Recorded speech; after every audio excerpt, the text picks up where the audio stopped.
Hello, my sweet friends. Welcome back to the Home to Self podcast. I'm excited to dive into another solo episode today. It's been a minute since I've recorded a solo episode for you, but I'm really excited to start doing these bi weekly and get the podcast going again on a weekly basis. So every other week will be guest interviews, and every other week will be solo interviews, episodes. And today's is going to be a good one because we're going to talk about how to stop overthinking and start trusting yourself again, which is such an important conversation and something that so many of us struggle with, right? I know for the women that I work with out there, this is a huge topic of conversation of like, how do we actually trust ourselves and make intuitive decisions and not just use our minds and logic for everything? And obviously this is a struggle because we grew up in a society that teaches us how to use our minds over our feelings, over our body, over our intuition. It's always this like weighing out pros and cons and very strategic approach and asking others and really just like analyzing all sides of the equation almost as if it were a math problem to make decisions for ourselves.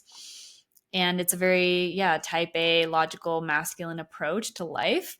But without the balance of the feminine, without the balance of the intuition and the body's wisdom, we can really get lost only using that one approach. And it can just be so out of balance and leave us really confused and stuck. Right. And so if you've ever felt paralyzed by indecision, if you've been stuck in your head, or if you're constantly second guessing yourself, then hopefully this episode is going to be really insightful for you and allow you to start to come back to yourself and trust yourself again.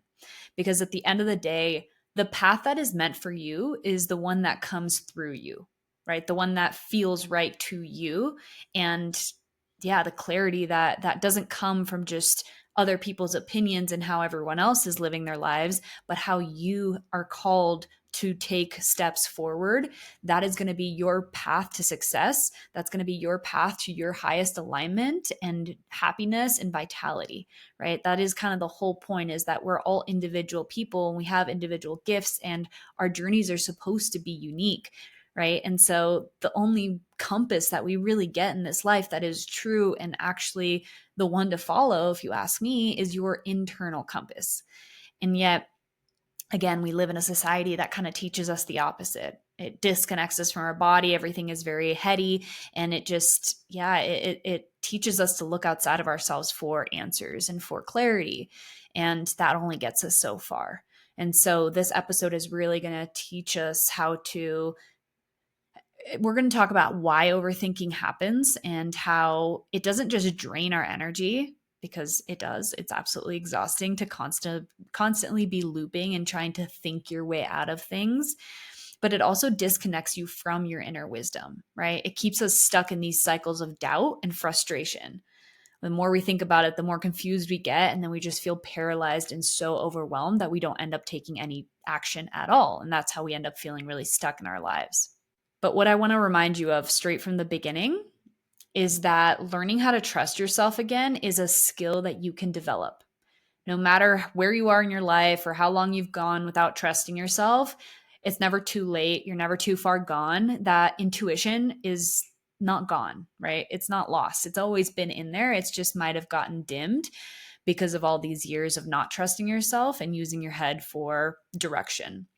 But it's in there and it's a skill that you can develop. And I'm going to teach you how to start doing that so that you can really, develop that muscle just like you would at the gym, lifting weights through resistance. You get bigger muscles and it becomes more prominent and stronger. And so that's what we're doing metaphorically here by trusting yourself again and getting out of your way when it comes to overthinking.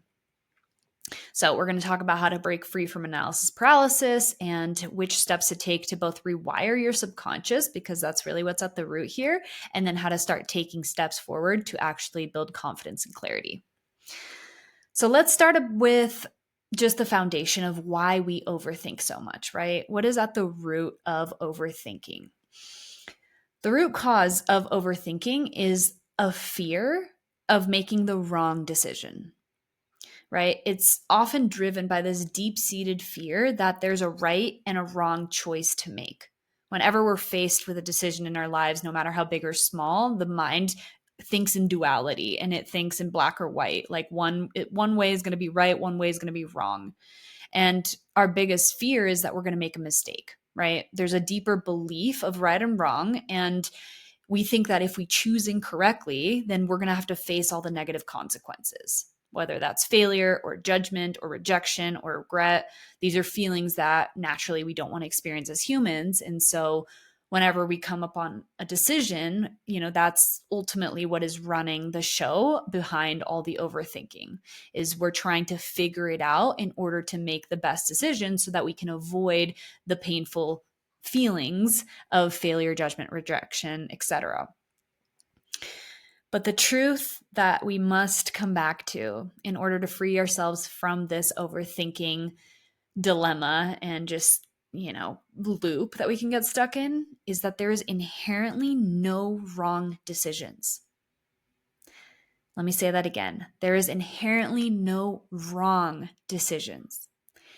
In this reality, if we step away from the emotional component and the conditioning that we've received, there is only actions and consequences, right? That's just physics. There's actions and then there's consequences. And yes, we might have to deal with consequences for certain decisions. However, I'm gonna share with you in just a bit how there's more to that in the sense that when you trust yourself deeper, the consequences don't feel as scary, because when you trust yourself in life, that kind of takes care of itself. But again, thinking that there's a right and wrong decision adds so much pressure to every decision that you're trying to make, and it really paralyzes us. When you realize that right and wrong are always subjective, that starts to free you up and give you a sense of relief. And going beyond that, what's even more powerful to embrace is recognizing that there's no right or wrong decision, because every choice leads to an outcome that bridges clarity, learning, and growth. No matter which decision you make in your life, you are still going to have to face the curriculum that's here for you. That is a huge thing to really sink your teeth into, because we recognize that although we have free will to kind of pick and choose, at the end of the day, your soul is still here to evolve. And so it has, in my opinion, almost designed your life to some degree so that you can actually learn what you're here to learn and break free from the patterns and the subconscious limitations that you have adopted in order to return to your most liberated, authentic version of self. And you can't avoid that. No matter which path you take, you're still going to be confronted with lessons. They might look a little bit different depending on your choice, but at the end of the day, you can trust that there is a greater plan at play here, and that no matter which route you choose, it's not even about the actual circumstances at play in your life. It's about the deeper soul lessons that are being revealed and worked through underneath. And that's going to happen regardless of which decision you make. So there's a bigger sense of trust and surrender here that really invites in so much freedom and so much trust that allows you to kind of just flow and come back to the intuition. And you're always just making the best decision you can in the moment. Whether you're trying to or not, that's always what's happening. But there are tools that I'm going to share with you in a moment of how to actually start tapping into your intuition to start making decisions that feel aligned for you. But again, you're always doing the best you can in the moment with the awareness that you currently have. So release a little bit of the control, thinking that it's all up to you and that there's a possible wrong choice where you're going to have to face all of these negative consequences. And instead reframe it as, you know what? I'm making the best decision I can in every moment, and life is going to bring me exactly where I'm supposed to be, no matter which path I take. What if any choice that you make leads you exactly to where you need to go? That is the reframe that I want you to play with here and really invite in as you start to move through life and move through decisions that you have to make in your life. The next big reason for why we tend to overthink and why this has become a pattern for many of us is because of how our childhood experiences and our conditioning created self-doubt. right? So this is where we start to do some more of the subconscious work to really get to the root of these deeper programs that are operating underneath these conditioned patterns, right? So overthinking is a coping mechanism for a deeper fear. That fear might be a fear of doing something wrong, like we just talked about, or might just be deeper programming that you received as a kid, which could be a few different things. So the first one is if you were criticized for making mistakes, quote unquote, for example, why didn't you do it that way? Or you should have known better. This kind of conditioning that we receive maybe from parents or caregivers or teachers can make us really start to doubt our decisions, right? Because we're taught, we were programmed into this right and wrong conditioning. And so that's how our minds became accustomed to think about life in order to not be, yeah, in order to not be shamed or made wrong, because that's not a good feeling. And so we start to adopt these same strategies for making decisions in our lives. So if you grew up in a household where perfection was expected, or where making a mistake led to punishment or shame, then subconsciously you may have learned that it's not safe to trust yourself. And again, this is where we adopt the coping mechanism on top of that, or of trying to make a right or wrong choice, or not trying to make a right choice and not a wrong choice, right? Because we don't trust ourselves and we want to do good. And we think that there's perfection to achieve because that's what we have been brought to believe. And so that's really how we start to operate. As adults, we then try to avoid mistakes at all costs. And we do this by overanalyzing every decision. It becomes this pattern that we're doing subconsciously, again, because of how we were taught to move through life. And this is why overthinking can feel like an instinct, right? It doesn't even feel like a choice. It just happens automatically for some of us because it's actually a survival mechanism that your mind has developed to keep you, quote unquote, safe as best as it knows how. Safe from criticism, safe from rejection, safe from failure. Again, if this is how you were brought up, it makes sense that that's what your mind is naturally doing because that's all it knows. But once you discover this, and if this sits at the root of your overthinking, then we can start to reframe this on a mental level by saying, instead of, I don't know what's best for me, or, I need to ask other people for advice, you start telling yourself, I was conditioned to doubt myself, but I can rewire my brain to trust my own choices. Essentially, we're just getting back into the reframe, the reminder that we know what's best for us and that we can trust ourselves, right? Getting rid of mistakes and trusting that, no, there's a greater plan at play. I can't F this up. I can trust myself. And through that reminder, we start to rewire our brain.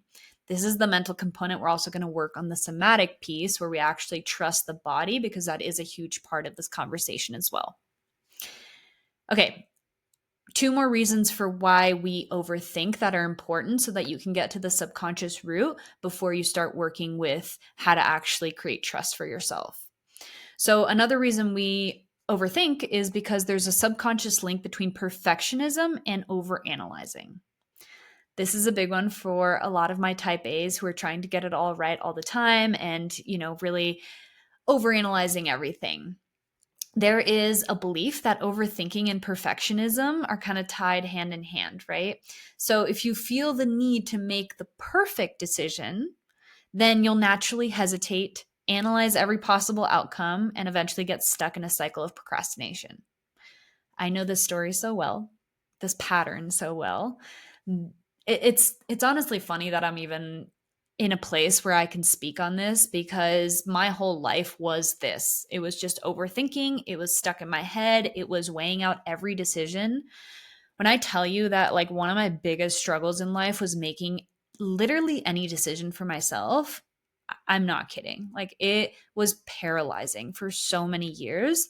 And at times I still struggle with this, right? It's a constant work in progress, but I've come so far, and it has been so liberating to really come back into trust and know that I do know best and that I have the answers.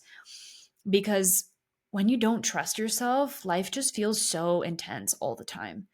And you're just always trying to, like, make the right decision and do the right thing and be perfect so that you can be loved and not be shamed and, not experience pain and rejection. Like, it's heavy. It's a heavy energy to be in that constant thought that it's up to you to figure it out and that you better make the right choice. Because we're faced with so many choices every single day. And when we don't trust ourselves, it becomes so exhausting, like I mentioned earlier, because every little decision starts to weigh on us. And it's like we have all these mental tabs open because sometimes we just procrastinate because we don't want to have to deal with making a decision because it's so overwhelming that we just like procrastinate on making the decision. And when we do that, it's like we have all these tabs open on a computer, which are consuming our energy and overloading us. So every little thing feels like a huge deal because there's already so much backed up, right? And so this is such a huge conversation, and I'm so grateful to be sitting here and sharing these tips with you that have helped me so much, because once you start going on this process of reconnecting to yourself and truly starting to live your life from a place of intuition and love rather than fear and conditioning, it changes absolutely everything. And that, like I said in the beginning, is what starts to bring you into alignment. And that is your alignment, your highest path, where your mind, body, and spirit are in agreement, essentially, to what is best for you in each moment.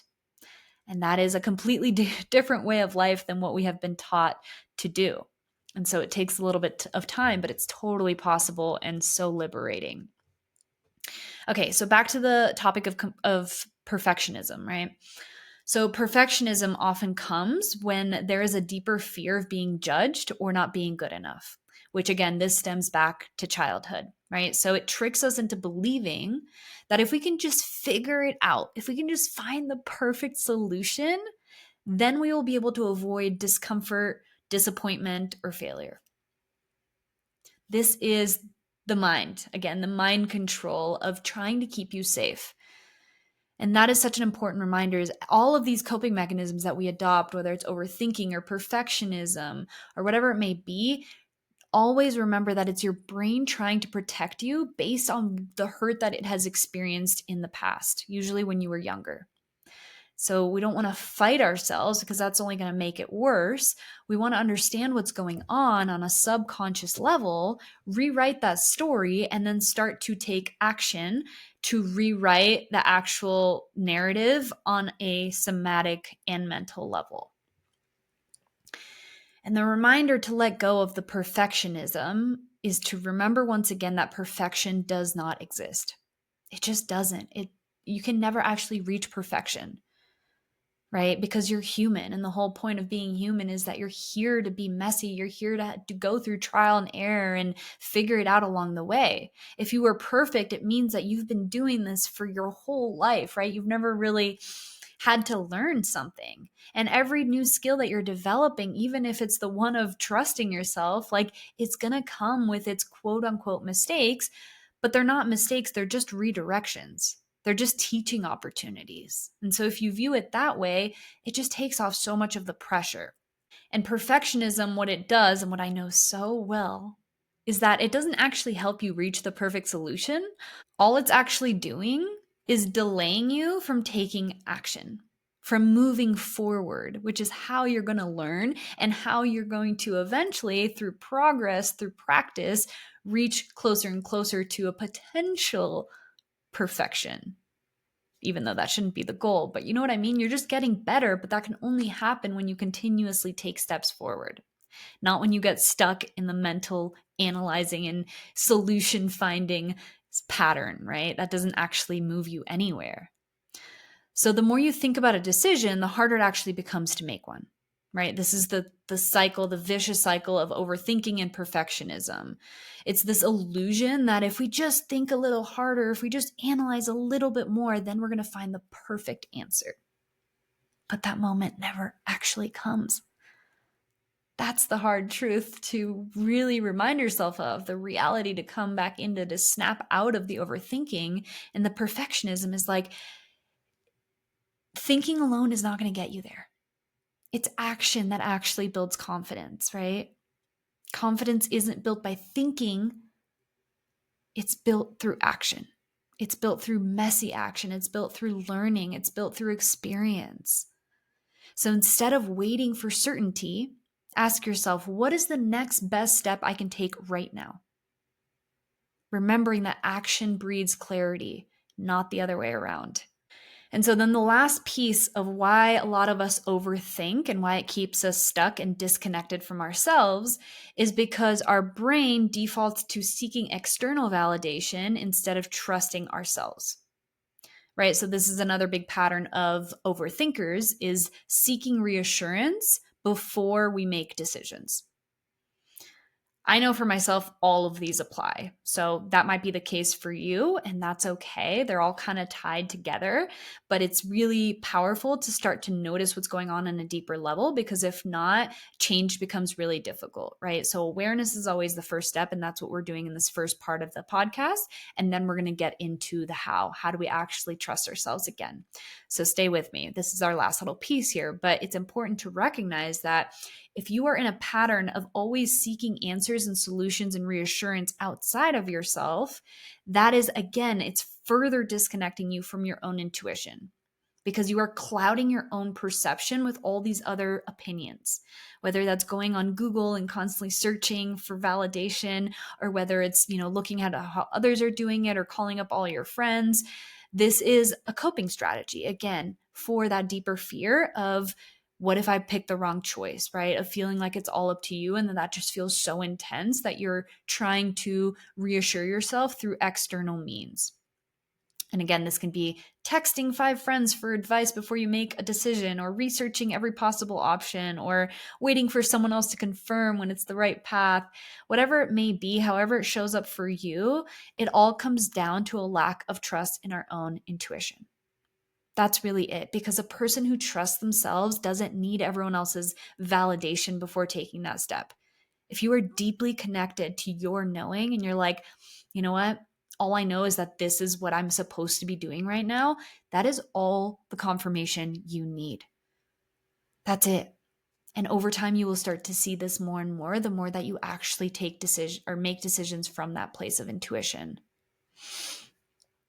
This habit, though, of looking outside of ourselves for answers is rooted again in childhood experiences, in societal conditioning, and also even in like school systems and how they teach us to follow rules rather than trusting our own instincts, right? Society at large is kind of stuck in this whole pattern of overthinking and not trusting themselves, because that's how we have been societally conditioned as a whole, right? It's been this very like dogmatic, like, no, you do it this way, you do it by the book, you follow the rules, and you don't do it your way. And that has dimmed our light. It has dimmed our connection to ourselves and made us feel really lost and confused. Because that might work when you are following the structured school system where you are getting graded based on how perfectly you answer questions based on the book. But when you're actually in real life, that doesn't apply anymore, right? Now it's like, oh, you're actually making decisions for your happiness, for your success, for your health and your relationships. And those are not step by step structured, processes. Those are intuitive decisions that are really personal to one's own life. And so that is where we've kind of gotten lost and haven't been taught these things. In fact, a lot of times it's the opposite, where we've been told the opposite for so long. Don't trust yourself. You don't know best. Your mind knows best. Follow the books, do it as other people and so we just have this voice in our head that's very contradicting and very fearful. Really at the bottom of all of it is just deep fear. That's it. If you want to understand overthinking and lacking self-trust, it's just fear. And a big part of this work, as you've heard me say before, if you're following along, is just that you have to show up with love for the part of you that is afraid. That's just part of the process, right? Because that part's going to continue to come up while you're healing this pattern. And it's not judging that part, which is only going to make it worse. It's really leaning in and loving the part, knowing that it's a younger part of you that's just scared because of everything that she or he has learned. And that's okay. That's part of the healing process. Again, the more that we seek answers outside of ourselves, the weaker our inner knowing becomes, because we are clouding it with all of these other, opinions. And indirectly, what we are communicating, like, think about it this way. If you had a friend who was, asking you for answers, and you were just completely ignoring that friend and distracting yourself from giving them an answer and going everywhere else, to talk to everyone else and get other people's opinions and answer other people's questions, that friend would start to lose trust because you're ignoring her, right? Or she's like trying to give you advice and you're ignoring her and you're trying to go to everyone else. That's probably a better way to put it. Regardless, there is an indirect communication happening there where you're essentially saying, I don't trust you over and over and over and over again. And eventually that friend is going to get annoyed and like it's just going to get quieter and quieter, maybe not show up anymore. But she's still always going to be there and you can always reconnect. So know that that is always an option and that's what we're going to do here. The main problem and the main understanding here for, not getting stuck in the trap of looking outside of yourself for answers is recognizing that no one else can truly know what's right for you other than you, because no one else is you. You are the only one that's lived your life and been in your body and in your experience for your entire life. No one else knows that much about you. No one else knows exactly how you're feeling or what your intuition is saying to you. And so we can't just fully rely on others to validate our choices because we end up getting disconnected from the wisdom that's already within us. And so it's reframing this to recognize that I know what's best for me. And instead of asking yourself, what do I think that what do they think I should do, right? Or what do I think that they think I should do? It's starting to ask yourself, what do I feel is right for me? Right? When we ask ourselves better questions, we get better answers. So again, continuously asking yourself, what do I think? What do I think of this? Before you go anywhere else for answers, check in with yourself first. That needs to become a practice that you do intuitively from now on to really start building that muscle and letting it get stronger.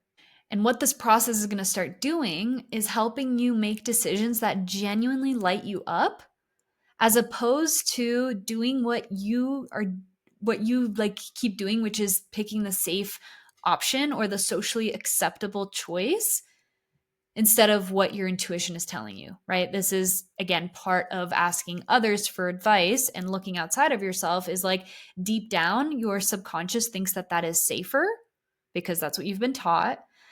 But what that's also doing is disconnecting you from what is actually meant for you and actually lighting you up. So we're picking the quote unquote safer route instead of the quote unquote seemingly more risky route. But at the end of the day, that is the safer route, is to trust yourself because that's what's best for you, because that's coming from you and not from everyone else. Some questions you can ask yourself to really start to get to the root and to the bottom of your own fear, really your own overthinking pattern, is, do I tend to overthink because I'm afraid of making the wrong decision? Was I taught as a child that mistakes weren't safe? Am I holding myself back by trying to be perfect? And do I trust myself, or do I look to others to validate my choices?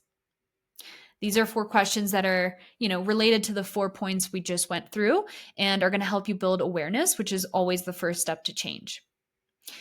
Okay, now that we have uncovered why overthinking happens, which is a huge part of the puzzle, let's talk about now how to actually move past that, how to break free from the overthinking and rebuild that trust with ourselves, which becomes our anchor to move through life in an authentic and aligned way.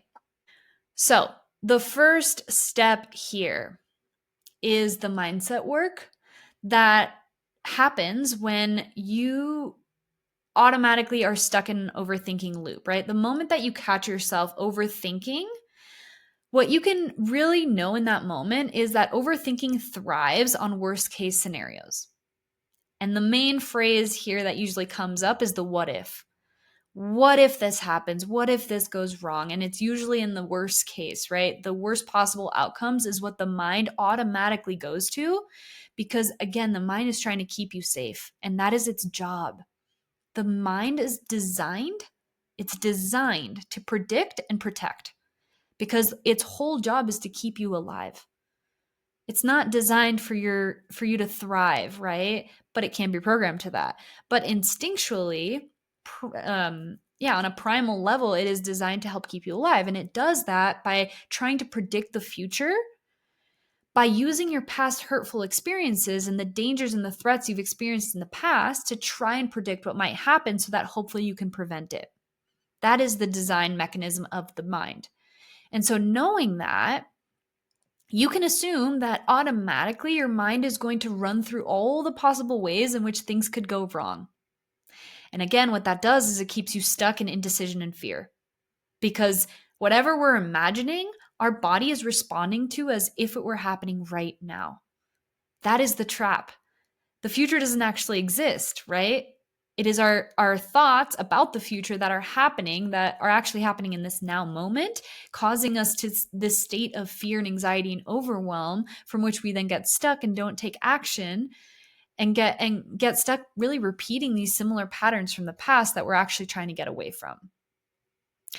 And so we have to recognize that this overthinking, although it happens unconsciously at the beginning until you start catching it, is really not doing anything good for you and is just draining your energy and creating mental fatigue. So the biggest point to remember here is that the future is completely unknown. You probably have heard me talk about this before if you've been following along, but this is one of my biggest aha moments, was one of my biggest aha moments on my journey, because I also tend to overthink. And this is, again, where anxiety is born, where we are projecting the worst case scenario into the future and then getting anxious about it in the now moment because we don't want that to happen, right? How you pull yourself out of that on a mental level is to recognize and remember that the future is completely unknown. All of those predictions that your mind is creating are completely made up. You're essentially fearing your own imagination here, not the actual future, because you don't know what's going to happen. So if you know that your mind is trying to assume what might happen in order to keep you safe, the practice becomes, can we start to use the what if scenarios in a positive way, recognizing that that is just as possible. All of the best case scenarios, all of the best outcomes are just as possible in the realm of all possibility as the worst case scenarios that your mind is automatically projecting into the future. So catch yourself when you are looping and getting anxious and getting stuck in these overthinking patterns. Catch yourself when you start spiraling into these what if fears, and pause for a moment, right? You're going to pause, you're going to breathe, you're going to come back into the moment. That is always step one when we're getting lost in our heads. And then ask yourself, what is the best that could happen? Reminding yourself that the fears that you're thinking usually don't even happen. Most of them, honestly, never happen. And even if they do, you can handle them. We're not actually afraid of what might happen. We're afraid of how we're going to feel and if we can handle it. And the more that you build trust with yourself, the more that you recognize that you can handle whatever life throws at you. How do I know that? Because you've handled everything else in your life this far. And so it's a deeper trust in yourself and life that actually allows you to take steps forward and take those risks, right? Instead of getting caught in the overthinking, know that you can trust yourself, that life has your back, and that it's okay to keep taking steps forward. And if it helps, you can totally imagine the best case scenario, and that will invite in a sense of possibility, of excitement that will help motivate you to take action. Okay, step two. Step two to start to let go of overthinking and build self-trust is to develop self-trust one baby step at a time. Self-trust isn't something that you just wake up with one day, right? I wish this is how it worked, but it's not. It's a muscle, essentially. It's something you build with consistent action, just like anything else in our lives. And especially if you're used to doubting yourself, then it's important to just start small, right? So practice building self-trust in the micro decisions that you make every single day. This can be as small as what you're choosing to wear that day, what you want to eat, which workout you want to do, right? Little decisions that don't hold as much weight are a great place to start. And you can do this by literally just trying to tune in and ask yourself, what is best for me right now? What do I actually desire to eat, right? If you're so used to looking outside of yourself or going to your head for answers, then this is a practice that takes some time, but it gets better and it gets easier. And the best thing that I have learned to do is to stick to your first instinct. Usually our body knows, and we get kind of a nudge of inspiration of like, ooh, I want to wear that, for example. And then immediately we come in with all the excuses or all the reasoning or all the rationalizing of why we shouldn't and we should actually go in a different direction. That's when you know your mind has come in, your conditioning has come in, those deeper subconscious stories have come back in and are now clouding the intuitive perspective that came through first. So if you can stick to that first instinct, it starts to become easier for bigger decisions as well.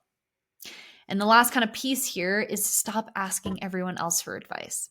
Stop Googling it all. Stop going to Instagram to see what other people are doing. Stop texting your best friend and just start to give yourself permission to make choices without needing the external validation. This might feel really uncomfortable at first, but just because it's uncomfortable doesn't mean you're doing it wrong. I'm going to say that again. Just because it's uncomfortable doesn't mean you're doing anything wrong or that it's not going to get easier. It will. We have to get through the uncomfy stage first to get to the part where it just feels easy and intuitive, right? The more you use your intuition, the stronger it's going to get. Okay, step 3, and these kind of all go together. It's not like you do 1, 2, 3, kind of work with these all together as they come. But a huge piece of rebuilding self-trust and getting out of your head, which is where overthinking happens, is reconnecting to the body. Reconnecting to the body.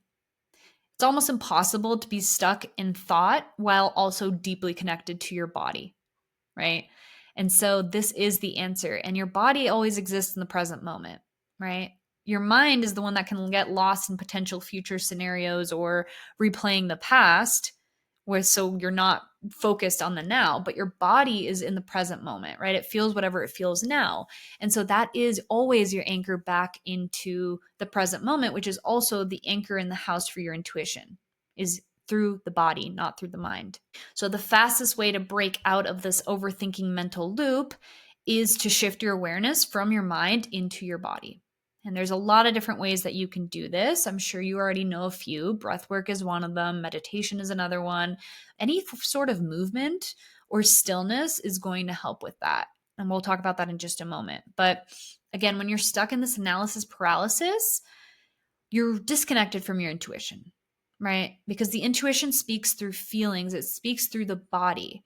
It might come as like something you hear as a thought, but it's different. It's not coming from this like desperate need to find solutions on a mental level and weighing out all your options.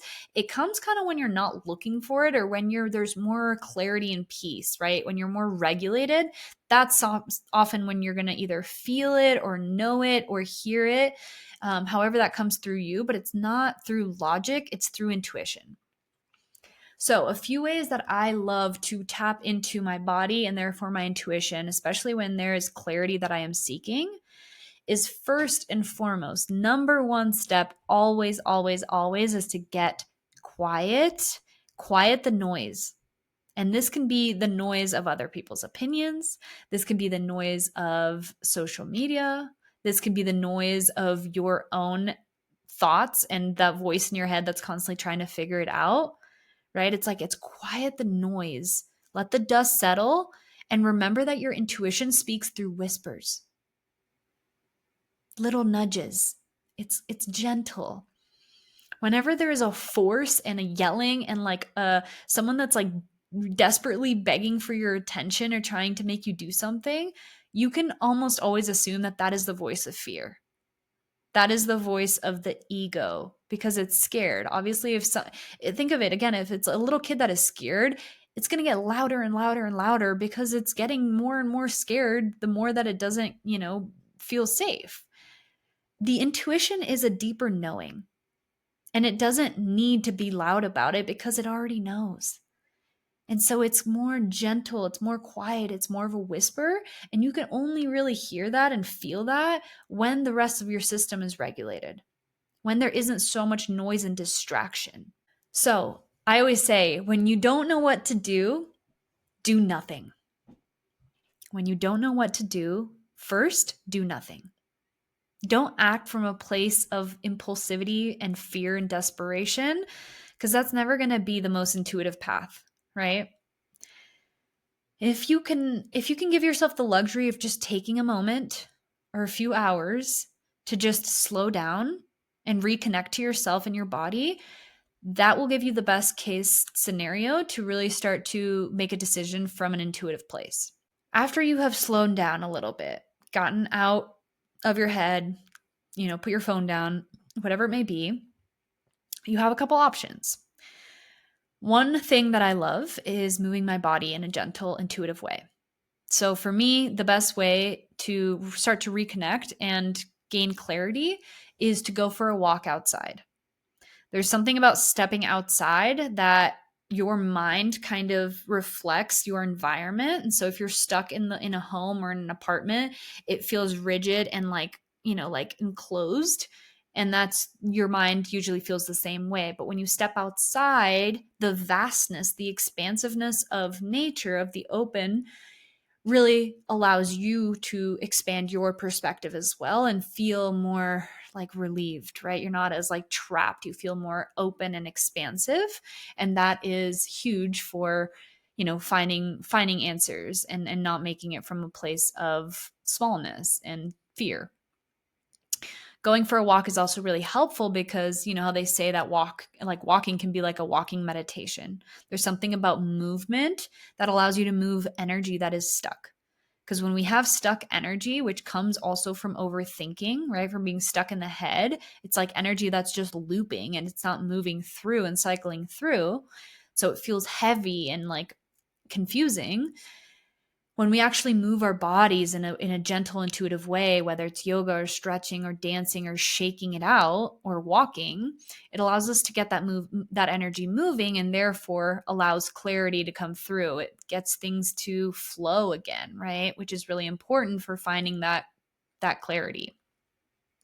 So going for a walk might be the solution you need, without music, without a podcast on, without talking to a friend.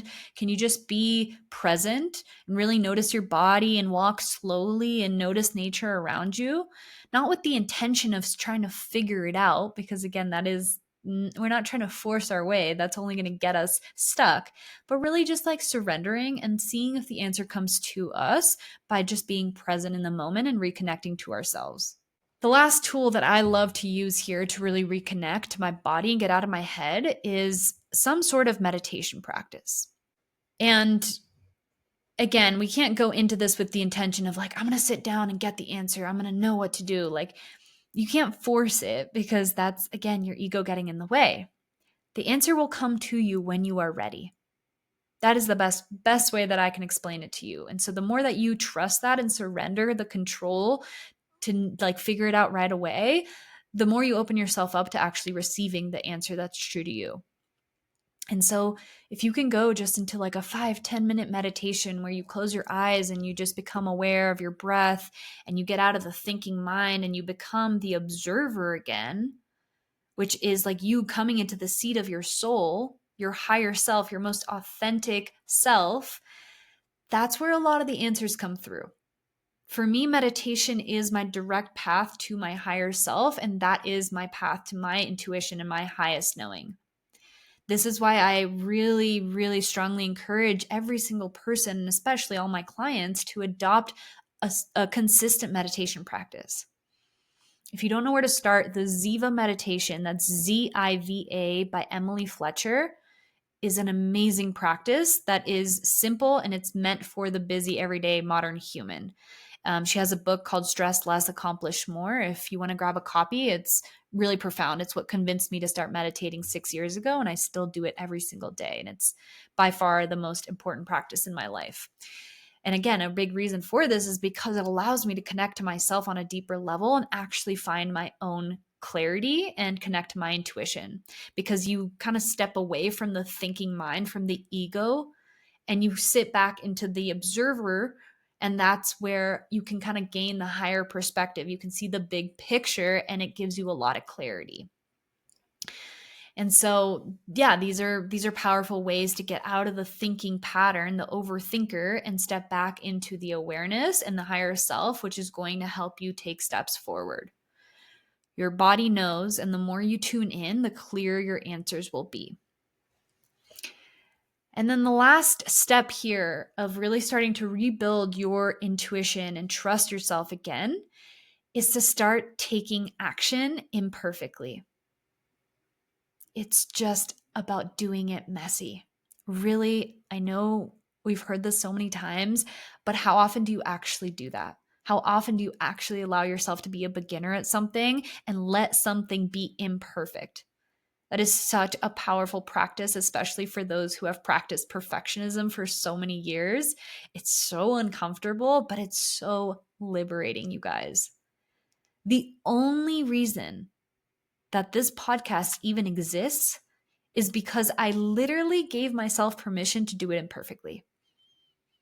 I tried to launch this podcast probably like 3 times over the course of 2 years before I actually posted my first episode. And the reason I kept not going all the way through with it is because my perfectionism kept stopping me from taking action, like we just talked about, right? Because I was, getting caught on the details of what to name it and the intro music and what it was going to be about and all of these little details that were just causing me to stop moving forward. And it was so paralyzing because I knew deep down that I was only going to get better at it if I actually started, like anything in life. And so the thing that actually like liberated me enough to actually hit post and just record something was it's like I gave myself my own permission slip to do it messy. And if you've listened to my first episode, I literally don't have intro music and I voice it because I needed the permission slip, even though no one else really cares. I was like, I'm going to allow myself to do this imperfectly. It's going to be messy and I'm owning that now. And that liberated me. Again, it's the only reason that I've gotten this far in this podcast. And so at some point, we just have to be willing to do things messy and to realize you're not going to die, that it's actually not as big of a deal as your mind has made it out to be, and that it actually brings so much relief to just do it. And then you look back and you're like, wow, the only reason I've gotten better at this and I've mastered this craft is because I've allowed myself to be a student. No one starts anything and is perfect at it and is like amazing at it. That's just not how life is, because you're supposed to grow along the way. You're supposed to become the person who can sustain that which you want to, create. So start taking action now. And the best kind of strategy here is to set a decision deadline, right? Because if you just tell yourself, oh, like, I'll do that at some point, you are going to keep finding excuses, even if you're not doing it consciously.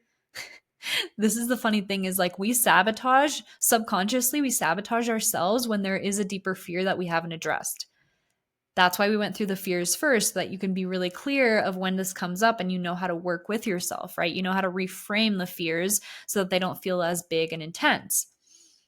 But when there's still those subconscious beliefs that we haven't actually addressed and shined a light on, then subconsciously we'll sabotage ourselves. This happens.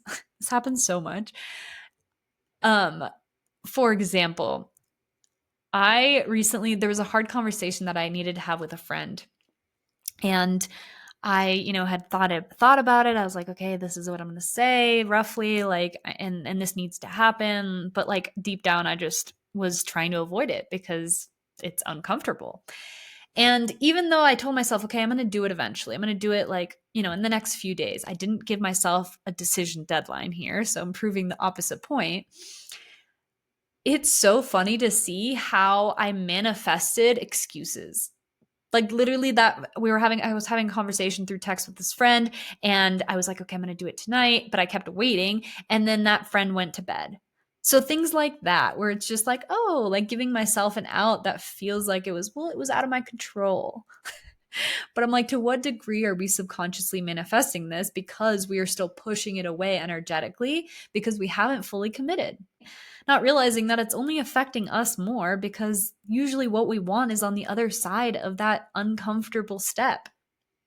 So give yourself a time limit, like something that you actually know exactly when it's coming. Like I'll decide by 5 p.m. tonight, or I'll have that conversation by tomorrow at 4 p.m., whatever it may be. Or I'm going to start taking the first step for this project by the end of this week. Then choose progress over perfection. As we've talked about, perfection cannot be the goal or you will never do it. Truly. If that is your goal, even subconsciously, it's going to be so much harder. But if you give yourself the permission to do it messy and to just focus on progress, it's going to be so much better to actually like take steps and build momentum. So you remind yourself, it's better to take imperfect action than to stay stuck. And lastly, act as if you trust yourself. Or better yet, trust yourself. Trust yourself. Because the thing here, you guys, is that you are going to start to create lived proof the more that you take action based on your intuition. That is the only way to build confidence. That is the only way to build your self-trust muscle is through action. Because here's what happens. You don't trust yourself and you subconsciously incorporate all of these coping mechanisms to try and keep yourself safe, like the perfectionism, like the asking everyone else for answers and validation. And through that, this might have been a pattern of yours for over 20 years. You've created a lot of evidence as to why you can't trust yourself if those have been your patterns, right? And so now your mind is like, no, this is like a thing. Like I actually can't trust myself because look at all these reasons. So what we have to do now is flip that over and start little by little, one action at a time, build evidence that you can indeed trust yourself, that your intuition does know best. And again, you're not just going to like have the download and be like, oh yeah, and like I actually believe that now. No, you have the awareness, but then you have to create action and you create lived proof that that belief and that knowing is actually true because you have evidence for it. You know on a visceral, like somatic level that that is true in fact, right? And so that just takes one courageous action after another. And something that I started doing, early on this path for myself is I started actually keeping track in a little journal or even on a notes app on your phone. You can do this of all the ways in which you actually trusted yourself and it created momentum for you. And this doesn't mean that it's always going to be the quote unquote right choice. There's no right or wrong here. But in hindsight, you can almost always see why making the decision that felt intuitive in the moment was the step you needed to take. Even if it taught you a lesson that you needed to learn that brought greater insight, or if it led to a greater opportunity or built momentum or allowed you to start something that you wanted, whatever your evidence is, it can be helpful to just write it down so that you can start to look at it and really build that evidence for yourself. So remember, confidence comes from doing. Every little step that you take where it's like, okay, I don't know why, but this feels right. And you take that step and you trust yourself, you are going to start creating lived proof for yourself. And that is all you need to really come to a place where like, boom, a decision comes up and you're like, I know. I tapped into my body. I got quiet. I meditated. I sat on this. Or honestly, the answer just came through right away. And I'm trusting that above all else because I'm the type of person that trusts myself. Even if you have to fake it till you make it, whatever strategy works for you here, know that you have the answers. You truly always have the answer for you because no one knows you better. No one has lived your life. And your intuition is here to guide you. That is the whole point. That is why we were born with intuitive knowing, especially as women. Women are so intuitive. And your body has all the answers, but we've become so disconnected from living a life that is so heady and always going to our minds for solutions that now it's just practice. But it does get easier. And it becomes so powerful. It becomes your superpower, honestly. When you understand how your body speaks to you, how your intuition gives you clues, and then you build that trust with like, intuition comes up, I do the thing, it leads to a positive step forward. Like that momentum makes you truly powerful because now you're no longer, needing anything outside of yourself. And you trust yourself that no matter what decision you make, you have got your own back. This is the coming home to self. This is the rebuilding trust with yourself. This is Really, and then really it's like it's trust in yourself, but it's also trust in life. Because I truly believe that your higher self, your intuition and life and God and the universe and source, like we're playing within the same energy field here, right? And whatever is true for you, your highest calling is also true for all. Because when you're in alignment, you are in your most authentic path, and that is the best path for the whole. And that's something you can trust. So, some questions to ask yourself here to really start taking steps forward and putting this into practice is, what's one decision I can make today without overthinking it?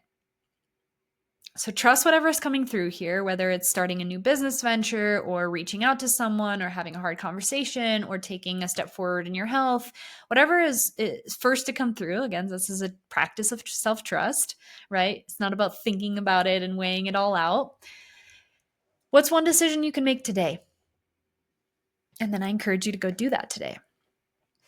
Next question. How can I start practicing self-trust in small ways?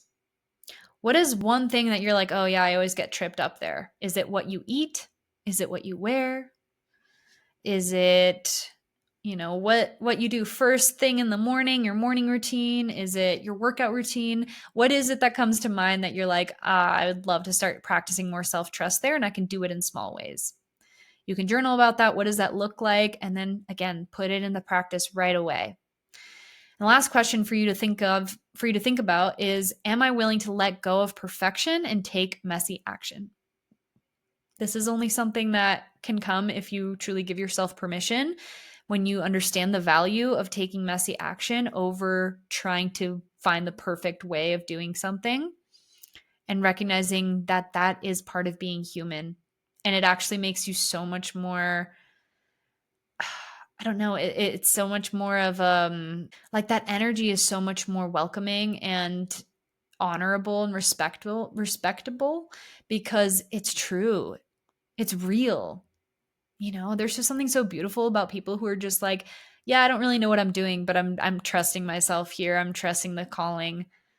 It's just like it allows us to be seen because we're all human, and it's just so much more relatable than someone who pretends to have it all figured out all the time, because that's just not reality, right? So the more that you can accept your own humanness and your own humanity and just give yourself permission to do it messy and to get better as you go, knowing that every time you show up, you are mastering your craft. That's a positive reframe, by the way. Use that one. That is really, really powerful. And you will see how quickly you grow and how quickly you actually master whatever skill that you are learning if you give yourself that permission to just start. Stop thinking about it. Just go. Regulate your body, come back to your system, and then just courageously take the first best step. Don't think about the entire picture, because you're just going to overwhelm yourself. You're not supposed to know exactly how it's all going to play out. Just ask yourself, what is the first step that I can take right now? And then take that. And then ask yourself, what's the second best step? And just one foot in front of the other. And eventually you look back and you're like, wow, people actually think I'm so confident, and I do feel pretty confident doing this thing. For example, me doing this podcast. I had no idea what I was doing the first few episodes. I mean, I still to some degree am like winging it, right? When do we ever have it all figured out? Probably never. And that's part of the fun. It's like, who cares? Who cares? It's more important that you just show up and do it, because that's what feels so good. It's so much more uncomfortable to sit there and overthink it and never take any steps forward. That is the most uncomfortable place to be, even though they call it your comfort zone. It's not comfortable. And we all know that. When you lay your head down on the pillow at night and you have all those thoughts of like, dang it, I still didn't start that thing, or I still didn't work out, or I still didn't do the thing that's been on my heart. Like, that is so much harder to live with than the taking messy action and knowing it wasn't perfect.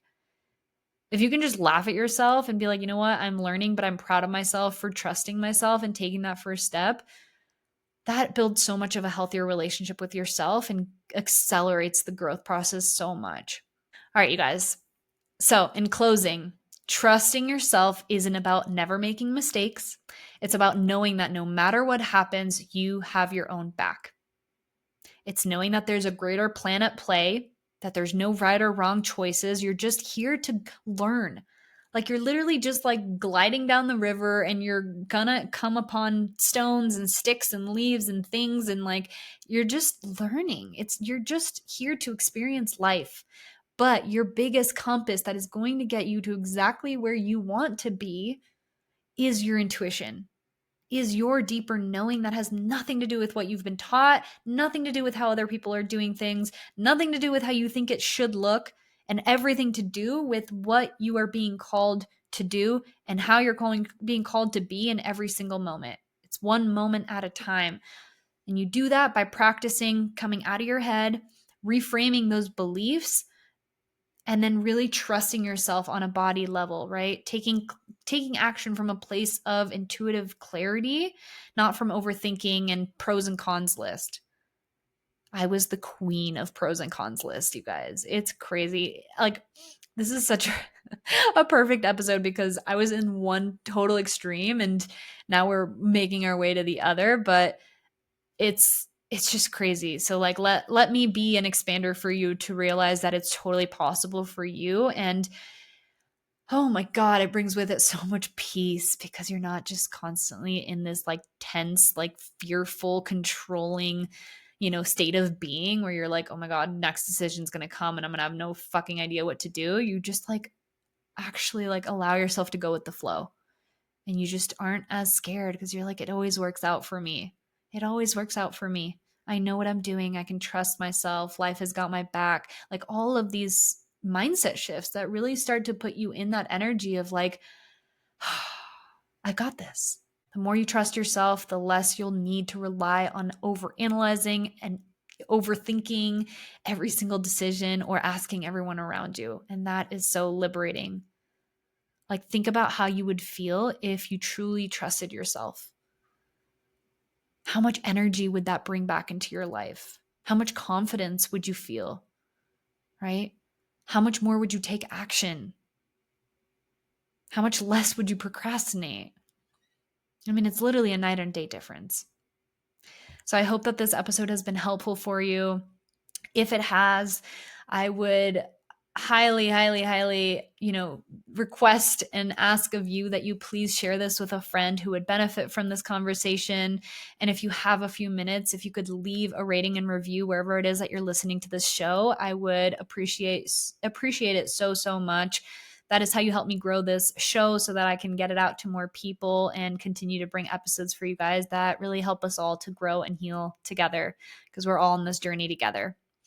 The last thing I want to mention is that for those of you who desire support and coaching along the way to really come home to yourself, to let go of the limiting beliefs that still keep you in a place of feeling stuck and doubting yourself and not taking action towards your dreams, then I'm going to put the link below to sign up for one-on-one coaching. I just opened a few more spots for 3 months of coaching, and we can talk about what that looks like and what it is that you're desiring. And yeah, I can't wait to work with those of you who are interested in really taking your growth and healing to the next level. It's the most meaningful work we could possibly do, is that inner work with ourselves and our mind, body, and spirit to really get out of our own way, because that's the only thing holding us back. And the time is always now. So many of us are waiting for the time to be right, but like you get to decide when that is. And if that feels like now, then you will find the link below, and I can't wait to hear from you. Thank you all for being here. I love you so much. You have got this. I would love to hear from you what that, decision is that you are taking a step forward in. If you want to share that with me on Instagram, I'd love to hear from you. All right, you guys, that's it for now. I will see you next week. Mwah.